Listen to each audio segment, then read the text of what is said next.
Good afternoon, everyone. I apologize for my voice. I'm getting sick since last week, so I will try my best. So this work is jointly done with Dr. Eric von Schwerin, with Dr. Nadir Ben Rashid, and Professor Raul Tempona. So before talking about the problem, which we consider these tracking ray events in this work, I will first give a little bit idea what is filtering and introduce a basic framework about this ensemble Kalman filtering. So let's start. So filtering, it's a sequential estimation of a state by recursively combining the observation data online with a model forecast. Just visually to explain, the y-axis here, suppose that y-axis... Sorry, Gaukhar, I still only see the title slide. Ah, really? Yeah, me. Okay, let me then stop sharing. And okay.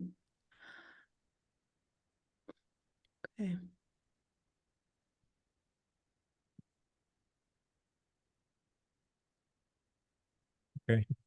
Do you see? Well, I saw it. Now it's going. Okay, let me try.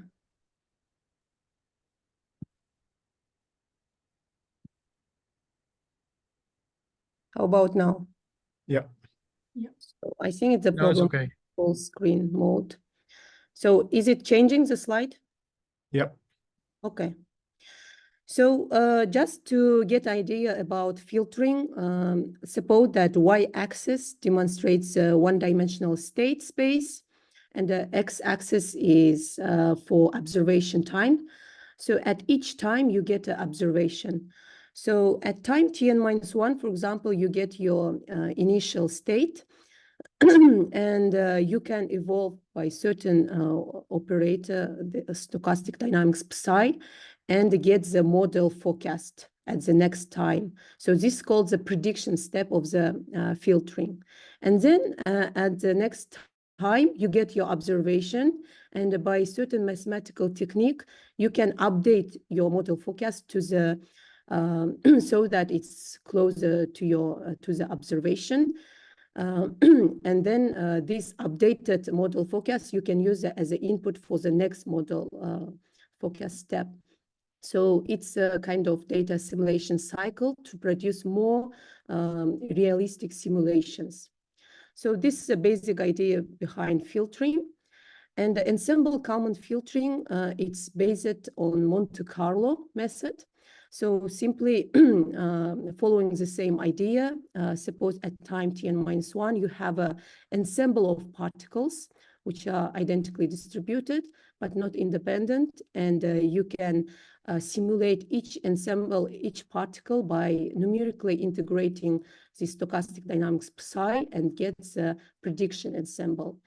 And then you get your observation next time, and you can update this prediction ensemble by specific EnKF update formula. So it's basically a linear combination of prediction ensembles and observation. So here H is the observation matrix, and K is, it's called Kalman gain. It's basically based on the sample covariance of these prediction ensembles.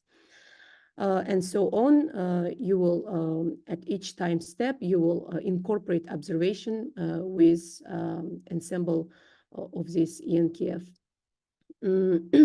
So the main features of ensemble Kalman filtering, it's, as we said, it's based on the Monte Carlo method. Also, it's assumed the initial condition is sampled from Gaussian, and at each observation time, this updated filtering distribution is fitted to Gaussian. So basically, you track the mean and the covariance of these ensembles.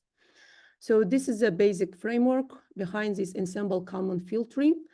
And in this work, we want to focus, let's say, in one EnKF time window. So let's say between time Tn and Tn+1. in this time window, we want to track our ray events. So if we put in mathematical words, so we can see that, as we said, the state space model with additive Gaussian noise, so which is driven by stochastic dynamics psi. But we don't observe this dynamics psi. What we observe is partially observed observations of this dynamics, which is linear and noisy. This noise, observation noise, is Gaussian, IID Gaussian and independent of dynamics. And we consider nonlinear stochastic dynamics. And also there is a dynamics constraint that we assume psi is associated with a stochastic differential equation driven by Wiener process. So now, as we said, we focus in one EnKF time window. And so at time Tn, suppose we have our updated ensembles of ensemble of particles. And before getting next observation, we want to detect a hazard which might happen in this time window. So there are many examples. For example, when you track the aircraft, there might be extreme turbulence given radar observations, or for example, a severe weather event given weather measurements, or for example, a collapse of certain financial instrument given stock market data. Okay. So in this work, our objective is to monitor a particular type of ray event. So as we do in this, we do usual our EnKF, and suppose we have a critical certain threshold. So we want to track a small over threshold probability of the running maximum exceeding this critical threshold. So it means that we want to track this kind of probability of the running maximum. So here P1 is a predefined projection applied to the d-dimensional states, and capital YN, it's accumulated data up to time n. For simplicity, we assume that this projection is in these forms. It means that the coordinate system is oriented such that the one component is perpendicular to the hyperplane on which our ray event threshold is defined. And for arbitrary projection, we can use a coordinate transformation. Okay, so this is our objective, to track this ray event. And however, as we said, we want to do this within the framework of EnKF, and there is a challenge that EnKF is inapplicable in ray event occurrences because it's based on Monte Carlo method. And as we know that Monte Carlo is computationally costly for ray event regime. So what we can do, we can use the important sampling technique to improve the efficiency of the Monte Carlo method. So we can do a change of measure so that these normal trajectories, to shift these trajectories towards the ray event region. So the underlying signal, we said that it follows the stochastic differential equation with drift A and diffusion B. And also the initial condition, we denote rho 0. It's associated with the updated EnKF density at time Tn. And as you notice, there are two sources of randomness in this SDE. One is coming from initial condition rho 0, and second one, it's coming from the Wiener process. So we can, it means that we can do important sampling with respect to initial condition and also with respect to Wiener process. But before talking about these important sampling techniques, let me discuss 2 points. One point is the connection of our problem with the stopping time. So first, we define a first exit time when this running maximum hits the threshold. We denote by tau k, and the stopping time. By stopping time, we mean the tau, which is the minimum of this tau k, or if it doesn't hit, then we will take as a stopping time the final time in this time interval. So it's Tn plus 1. And there is a connection between the following events. So the running maximum hitting this threshold is equivalent to the problem to the event when tau k is less or equal than this final time. which allows us to write the quantity of interest which we're considering in terms of the stopping time. And the second point is, when we consider the Euler-Maruyama approximation of this SDE, which we denote by U bar, so here delta t is uniform time step, there is one challenge that they might be the case when this continuous path may hit the threshold, even the discrete approximate solution does not hit the boundary. So it can result to a slow convergence of the time discretization error of square root of delta t. So what we can do in order to recover a standard Euler type convergence of order delta t, we can apply a so-called Brownian bridge technique, which is proposed by Gobet in 2000. So the idea is between these two discrete Euler-Maruyama points, we examine the Brownian bridge distribution. So by simply doing this hitting test, so we sample a uniform random variable between 0 and 1, and we compute the corresponding exit probability between these discrete Euler-Maruyama points. And if this uniform random variable is less than this value of this exit probability, we stop and we say that it hits the threshold. If it doesn't, then we will keep doing simulation. So this Brownian bridge technique we applied in our problem, but this is not the main technique which we are going to discuss. So today we want to discuss about important sampling techniques to track the ray event. So for sufficiently small delta t, we can approximate the quantity of interest by this Euler-Maruyama approximation and to perform important sampling techniques based on this approximation. So first proposal is important sampling with respect to initial condition. So we can change from the original rho 0 to the alternative rho tilde 0 to another initial density. So we have a likelihood ratio in this form, and by calculus of variation, the optimal important sampling initial density, which yields the minimum variance of the estimator, is proportional to the original density times the square root of this conditional probability. So in the framework of EnKF, rho 0 is given and it's Gaussian, we said, but this exit probability we have to approximate. So we propose a PD-based approximation. So the continuous form of this conditional exit probability, we can denote by gamma xt. Then in let's consider first one-dimensional setup. Then our process, this projected process is a Markov process, and the gamma xt satisfies the Kolmogorov Backward equation with a Dirichlet boundary condition on the following domain. So as you see, gamma at final time is equal to 0 for all x less than this critical threshold. And at this boundary, at this threshold, it is equal to 1. So there is a discontinuity in this data. And in practice, we use the technique of freezing the coefficients in the region of discontinuity in our numerical PDA solver. So by sufficiently accurately solving this Kolmogorov Backward equation, we can approximate this exit probability by the terminal time solution of this Kolmogorov Backward equation. And so we can get our optimal important approximation for our optimal important sampling initial density as follows. So square root of the terminal time solution of this Kolmogorov Backward equation.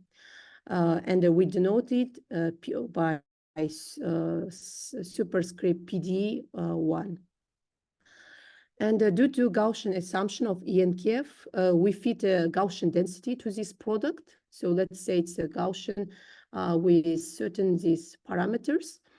And if the original density is normal density with the following mu0 and sigma 0 parameters, then the likelihood is just a ratio of these two Gaussian densities, which is defined as follows. In multi-dimensional setup, this is our projected process, which we, for ease of notation, we denote by ST, is in general no longer Markovian, and we can apply the Markovian projection technique, which is basically we introduce a Markovian surrogate process as check T, which follows the one-dimensional SDE with the following initial condition. And this drift and the diffusion are non-random coefficients defined in terms of conditional expectations. And if this projected drift and the diffusion are bounded measurable functions, such that this term is uniformly positive definite, then this SDE of surrogate process admits a weak solution, and the original process ST and the surrogate process S-check-T have the same one-dimensional probability distribution for every T. This result is given by Gionji in 1986, and it's proven for fixed initial condition.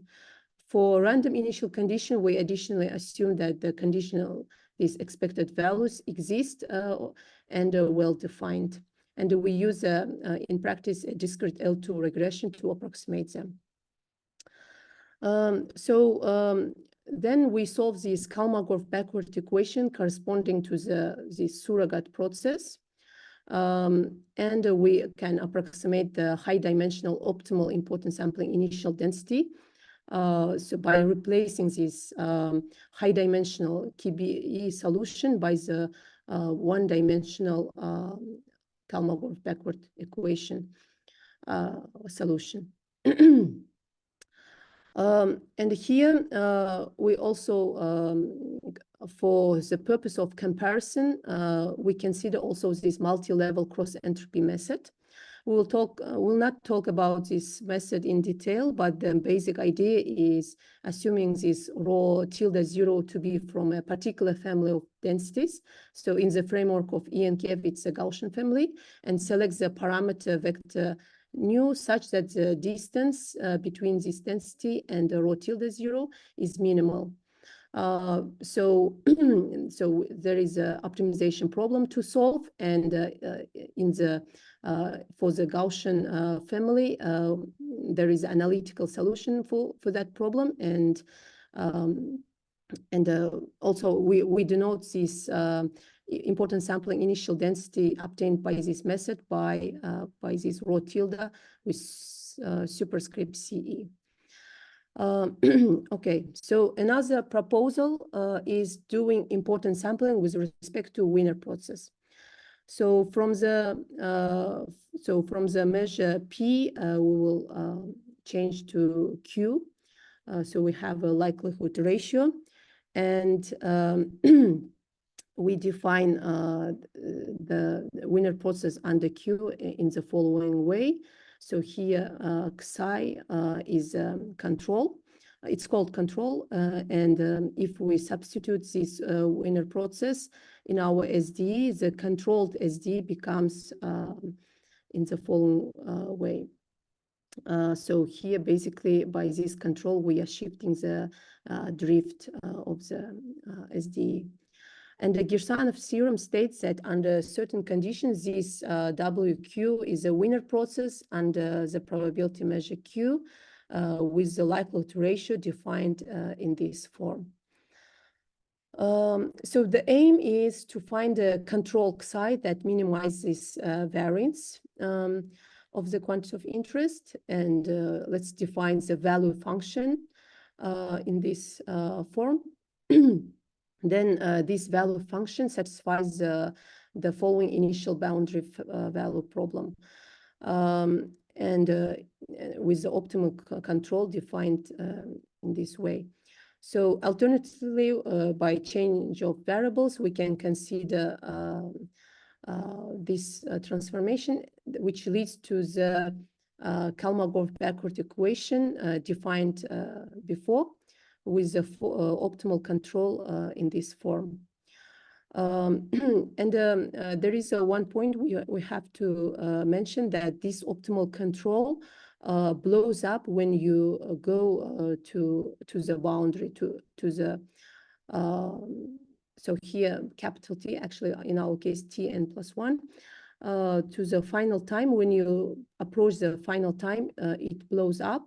And in practice, we use a simple adaptive time stepping scheme based on the solution of the frozen coefficient problem. In multi-dimensional setup, we use again the Markovian projection technique and apply a change of measure with respect to Wiener process to the one-dimensional surrogate process S check T. Then the high-dimensional optimal control can be approximated by the solution of one-dimensional PDE in the following form. So this is the way how we define the optimal high-dimensional optimal control with a similar likelihood ratio defined as follows. Proposal 3, we can do also important sampling with respect to both the initial condition and the Wiener process. So we will change from rho 0 to rho tilde 0, and at the same time we also change the Wiener process under P to the Wiener process under Q. So we have two likelihood ratios. So in this case, by calculus of variation, the optimal importance sampling initial density based on the optimal importance sampling joint density is defined as follows. So it's also proportional to the product of original density times its exit probability. And as following the same idea, we approximate it by solving the Kolmogorov Backward equation. And here's a difference which we considered in the case of importance sampling with respect to only initial condition. There was a square root of, but here in this case we don't have square root, and we define this by superscript PDE2. And in multi-dimensional setup, again, we use a Markovian projection technique, and the initial density is approximated by the one-dimensional PDE solution of this surrogate process. Now, let me demonstrate how these important sampling techniques work for a few examples. First, we will consider the double well problem. It's a nonlinear dynamics with a double well potential. So this is our double well, and the trajectory of this dynamics stays in one well for a long time and jumps to another well.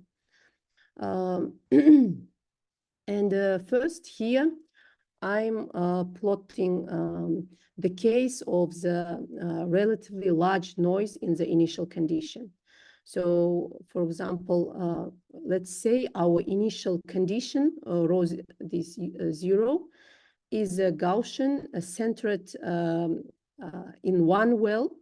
So -1, let's say -1, the mean in at -1, and with large standard deviation 1. And the threshold is defined in another well. So let's say, for example, a threshold is equal to 2. Then you can see the results of how the importance sampling initial densities shifted according to each method. So the sign in sign color, the importance sampling density stands for the PDE-based method corresponding to the importance sampling with respect to only initial condition. So you can see that the mean is changed from -1 to 1.4 towards the threshold region, and the standard deviation also more concentrated. And the green one is related to cross entropy method. And it's in this cross entropy method, we are shifting only the mean, but the standard deviation is remaining the same as the original one. And So as you see, it's shifted well to the ray event region, but with large standard deviation. And the important sampling with respect to both initial condition and Wiener process, as you see, it's a blue one, and its mean is shifted to 2.01 to the ray event region, and it's more concentrated on this region. So from this plot, this is a case of large noise in the initial condition. So from the beginning, original one is standard deviation is equal to 1, and how the important sampling densities shifted towards the ray event region. And here for this, the same case, in the case of large noise in the initial condition, we provide estimated values for each method with 95 confidence interval for the sequence of several thresholds.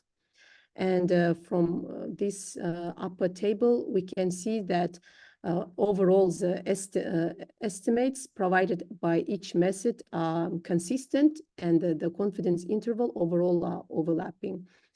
And we provide also the relative statistical error and the variance reduction. So here, if you see how much variance reduction you got from each method, so in this, when we have a large noise in the initial condition, the important sampling techniques with respect to initial condition works better, but with respect to Wiener process, we are not having almost no variance reduction, and cross entropy method also giving on the same level as important sampling with respect to initial condition.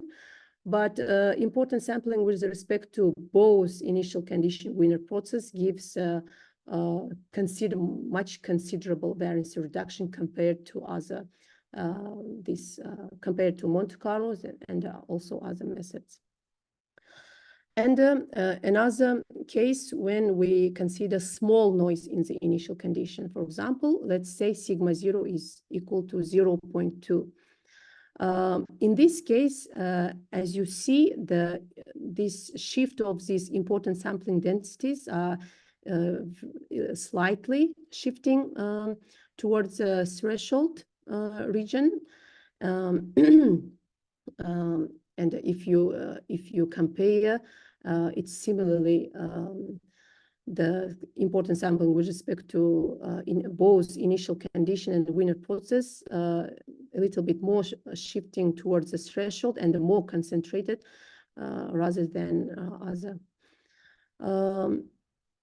And also we are providing the table for these estimators. They are consistent, and the confidence interval are overlapping. And as you see the variance reduction here, vice versa. As you see, even from the previous plot, the important sampling density is not shifting towards the threshold region. And so the variance there is no variance reduction almost for these problems. So it's for the important sampling with respect to only initial condition, and the cross entropy is not giving any variance reduction. But in the case of small noise, we see that important sampling with respect to Wiener process gives a nice variance reduction compared to Monte Carlo, and the combination even better, given superior significant variance reduction compared to this Monte Carlo. This is a small noise, the case when sigma 0 is equal to 0.2. And just to check the robustness of these results, we did a bootstrapping for each method. And here is we are plotting two independent simulation results of the bootstrapping for a sample standard deviation. We use bootstrap number 10,000. And as you see, the confidence intervals are almost overlapping. It means the methods which we consider is overall robust. And here in this slide, I just included the case when relatively moderate noise in the initial condition, for example, 0.5, and you can see how much it's shifted towards the threshold region. And in this right plot, I'm just plotting the estimator values with 95 confidence interval for each method for a sequence of sample size. So as sample size increases, they are converging to one value. And as you see, again, the important sampling with respect to both initial condition and Wiener process gives a superior variance reduction even for small sample size. So this is an example for one-dimensional double well. And now let me also provide one example about Langevin dynamics. It's a two-dimensional SDE of the following form. Here U stands for the position of the particle and the V for velocity of the particle. And in this velocity SDE, we use the same double well potential, which we used it before in the previous example. And here this calligraphic T is stands for temperature. And in this plot, you can see for the different temperature values, how the trajectory looks like. And we consider the ray event defined by the velocity. So the projection is in the form of 0, 1. And in this plot, again, I'm plotting the important sampling initial density. So in the top left one, it's the original rho 0 density, which is sampled from this Gaussian centered in 0.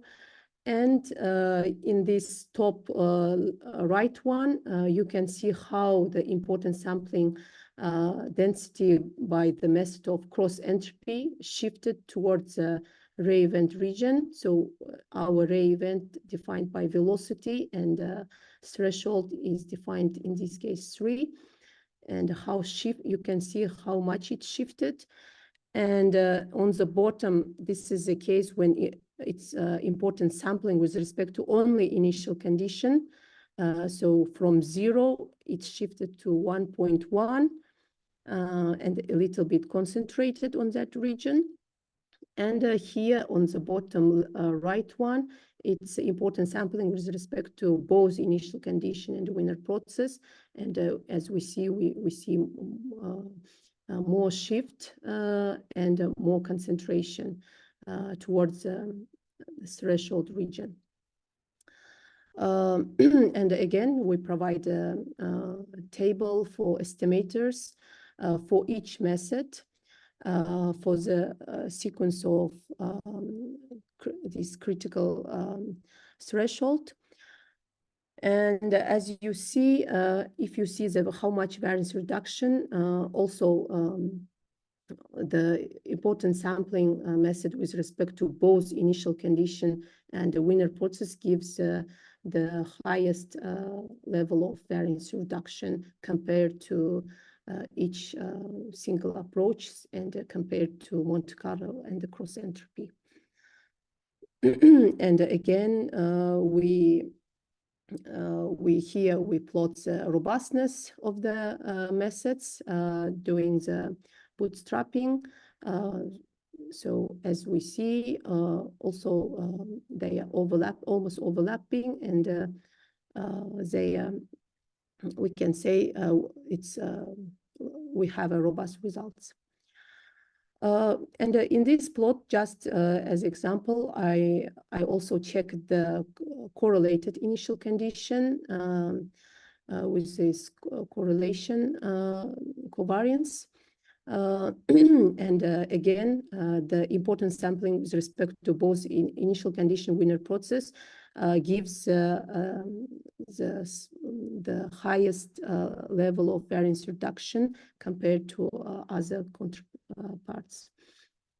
So to summarize, in this study, we made use of important sampling techniques to monitor array event probability exceeding a critical threshold in relation to the running maximum, and it's which is associated with the solution of NSDE. And we did our investigation within the framework of EnKF. We put forward 3 important sampling strategies. First, a change of measure with respect to initial condition of the SDE. Second, with respect to Wiener process. And the third, with respect to both the initial condition and the Wiener process. In multi-dimensional setting, we employed the dimension reduction technique through the Markovian projection. And as we see from the numerical examples, the proposed important sampling with respect to both initial condition and the Wiener process significantly reduced variance compared to the Monte Carlo to multi-level cross-entropy technique and to single approaches of this. So with respect to only initial condition or with respect to only Wiener process, it gives a comparatively large significantly more reduced variance reduction. And this work is available in arXiv and which is recently submitted. So thanks for your time and patience.